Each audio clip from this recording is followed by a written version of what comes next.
একদম মাথাত বন্দুক দি কিনি হস্পিটেল কোন লৈ যায় লাষ্টত যেতিয়া CMৰ ঘৰ জ্বলাই দিয়া হ'ল যেতিয়া ভাইলেন্স হৈ গ'ল তেতিয়া গভৰ্ণমেণ্টৰ চকুটো খুলিছে তো ডেমক্ৰেচিটো ফেইলিয়াৰ হৈ গ'ল আমাৰ জাগাত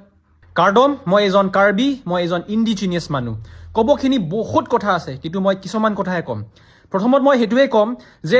বহুতখিনি অফিচিয়েল মানুহে কৈ আছে যে যোনটো 22nd আৰু 23rd যোনটো ক্ৰাউড গেদাৰিং হৈছিলে যিহৰ কাৰণে CMৰ ঘৰো জ্বলাই দিয়া হৈছে আৰু ভাইলেন্স বহুতখিনি ভাইলেন্স হৈ গৈছে যোনটো হ'ব নালাগিছিল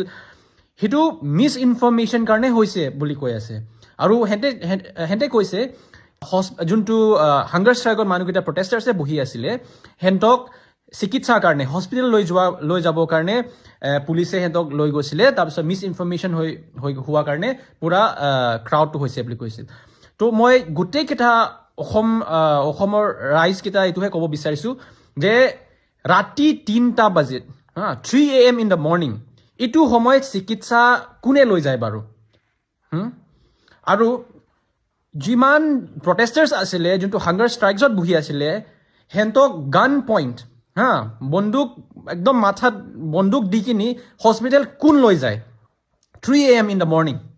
হেঁতে নিজে কোৱা কথা এইবিলাক তো কোন মানুহে ৰাতিপুৱা 3টা বাজিত দাও লৈ কিনি বন্দুক মাথাত দি কিনি ইমান গানা বজাই কিনি চিকিৎসা কৰিব কোন লৈ যায় আৰু কি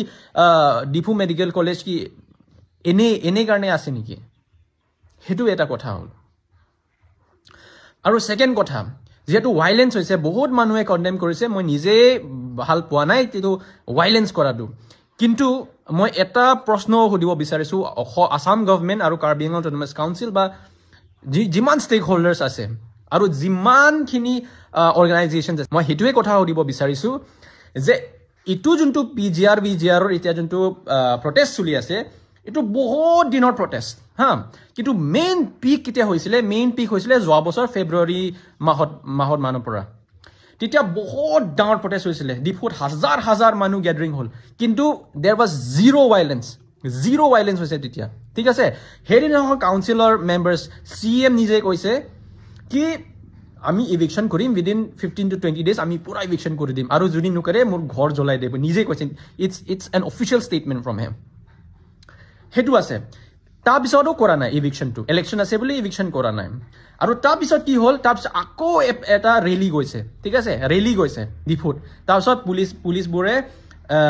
বন্দুক মাৰি কিনি চবক ভগাই দিলে লাঠি চাৰ্জ কৰিছে চবে পলাই গ'ল তাৰপিছত গাঁৱে ভিলেজ বাই ভিলেজ মানুহকেইটাই এৱেৰনেছ কাৰণে PGR-VGR ইভিক কৰিবৰ কাৰণে বহুত প্ৰগ্ৰাম চলাইছে but still no response from the government এনেকুৱা বহুতখিনি ডেমক্ৰেটিক প্ৰটেষ্ট হৈছে বাট গভৰ্ণমেণ্টে একো গুৰুত্ব দিয়া নাই তাৰপিছত লাষ্ট পৰ্যায় ডু অৰ ডাই চিটুৱেশ্যন আহি গ'ল এতিয়া ডু অৰ ডাই চিটুৱেশ্যন অহাৰ পাছত হাংগাৰ ষ্ট্ৰাইক ৰাখিছে হাংগাৰ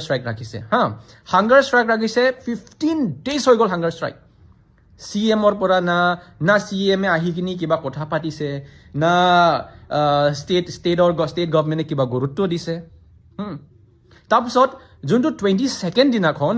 ইভিনিং 4 o'clock CM লগত ডিছকাশ্যন হ'ব আছিলে ঠিক আছে ইন দ্য ইভিনিং 4 PM বাট তাৰ ৰাতিহে সিহঁতক ধৰি কিনি লৈ গ'ল আৰু কৈ আছে কি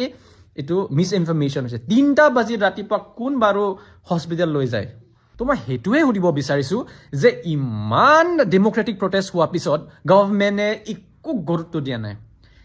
লাষ্টত যেতিয়া CMৰ ঘৰ জ্বলাই দিয়া হ'ল যেতিয়া ভাইলেন্স হৈ গ'ল তেতিয়া গভৰ্ণমেণ্টৰ চকুটো খুলিছে হোৱাট ডাজ দিছ ইণ্ডিকেট কি আমাৰ ইয়াত অসমত বা কাৰ্বি আংলঙত ইয়াত আমাৰ ডেমক্ৰেচিটো ফেইলিয়াৰ হৈ গ'ল নেকি Are we no longer a democratic place? Only after someone dies, only after I get shot in my leg, I get shot in my chest, titiahe government ahi kini amar logot kotha patibo. Jodi imanhe etu democratic government hoy, etia amar CM Hemonto Biswa Sharma ই কৈ আছে কি কামটো ডেমক্ৰেটিকেলি হ'ব solve হ'ব এইটো সঁচা কথা হয় ডেমক্ৰেটিকেলি সলভ হ'ব কিন্তু ইমান বছৰ ধৰি কিনি আমি ডেমক্ৰেটিকেলি বস্তু সলভ কৰিব ট্ৰাই কৰি আছো গভৰ্ণমেণ্টে একো পাত্তা দিয়া নাই তো সেইটোৱে সেইখিনিহে ডিৰেকশ্যন দি আছে না যে গভৰ্ণমেণ্টটো যেতিয়ালৈকে ভাইলেন্স নহয় তেতিয়ালৈকে আমি গুৰুত্বই নিদিম তো ডেমক্ৰেচিটো ফেইলিয়াৰ হৈ গ'ল আমাৰ জাগাত